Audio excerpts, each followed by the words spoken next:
আসসালামু আলাইকুম প্রিয় দর্শক, সবাই কেমন আছেন? দর্শক, আজকে দেখতে পাচ্ছেন একটা ছাগলের 5টা বাচ্চা। দর্শক, এটা কিন্তু অরিজিনাল ব্ল্যাক বেঙ্গল ছাগল। তো দর্শক, আপনারা যদি খামার শুরু করতে চান তাহলে আমি বলবো আপনারা প্রথমে একটা কিংবা দুটো ছাগল দিয়ে শুরু করতে পারেন। আর ভাগ্য যদি আপনার সহায় থাকে তখন হবে হয়তোবা একটা ছাগল থেকে 5টা বাচ্চা, যেমন এই ছাগলটা দেখতে পাচ্ছেন। দর্শক, সচরাচর কিন্তু এরকম 5টা বাচ্চা খুবই কম দেখা যায় না বলতে পারেন।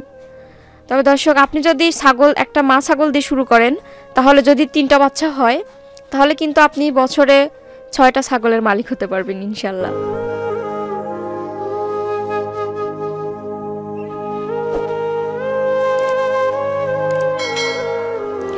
প্রিয় দর্শক, আমরা কম বেশি সকলেই জানি যে ছাগল পালন আমাদের প্রিয় নবী রাসূলুল্লাহ সাল্লাল্লাহু আলাইহি সাল্লামের একটি সুন্নতি পেশা।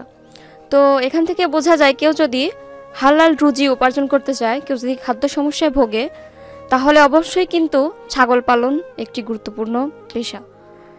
তো দর্শক, ছাগল পালন করে যুগের পর যুগ, বছরের পর বছর অনেক দারিদ্র মানুষ কিন্তু স্বাবলম্বী হয়ে উঠেছে।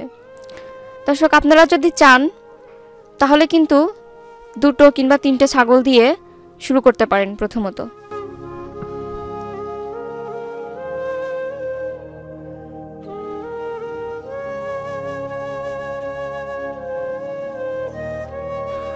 সুপ্রিয় দর্শক, আপনারা জানেন একটি ছাগলের 5টা বাচ্চার এই পর্ব আমরা আমাদের এই ঈশান টিভি তথা কৃষাণ টিভিতে বেশ কয়েকটা পর্বে দেখানো হয়েছিল। ঘটনাটি ঘটেছে আমাদের পাবনা জেলার সাথিয়া উপজেলার ধুলাউড়ি ইউনিয়নের ফুলবাড়ি গ্রামে মোসাম্মদ রোজিনা খাতুনের একটি ছাগলের 5টা বাচ্চা হয়েছে। দর্শক, আপনারা হয়তো দেখে বুঝতে পারছেন বাচ্চা 5টার মান কিন্তু মাশাআল্লাহ অনেক সুন্দর। আর আপনারা দেখেন এই ছাগলটার জাতের কথা যদি আপনারা জানতে চান, এটা বলার অপেক্ষাই রাখে না যে এটা ব্ল্যাক বেঙ্গল ছাগল। দেখেন বাট দুটো একদম নয়ে পড়েছে, আর বাচ্চাগুলোর যে 5টা বাচ্চা আপনারা দেখতে পাচ্ছেন, বাচ্চা 5টা মাশাআল্লাহ, মানে আল্লাহর তারিফ করতে হয় এই বাচ্চাগুলোর দিকে যখন তাকায়। 5টা বাচ্চাই কিন্তু দেখেন সমমানের। সুপ্রিয় দর্শক, আপনারা অনেকে এই ছাগলটা কেনার জন্য কিন্তু আপনারা অনেকেই কিন্তু এই মুহূর্তে লোভ করে ফেলেছেন।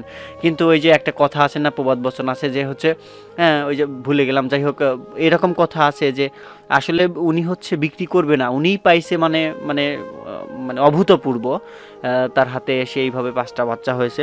যার কারণে তিনি চাচ্ছে যে এই জাত দিয়ে তিনি জাত উন্নয়ন করবেন, যার কারণে কিন্তু তিনি ছাগল বিক্রি করবেন না। অনেকেই কিন্তু কেনার জন্য আপনারা কমেন্ট করতে পারেন, তো কথাগুলো জুড়ে দিলাম। শুধু দর্শক মণ্ডলী, ভিডিওটি কেমন লাগলো অবশ্যই কমেন্ট বক্সে জানাবেন। আর আপনারা যারা ছাগল পালনের দিকে আসতে চাচ্ছেন অবশ্যই এই চ্যানেলটি সাবস্ক্রাইব করে সাথে থাকবেন নিয়মিত ছাগল পালন বিষয়ে ভিডিও পেতে।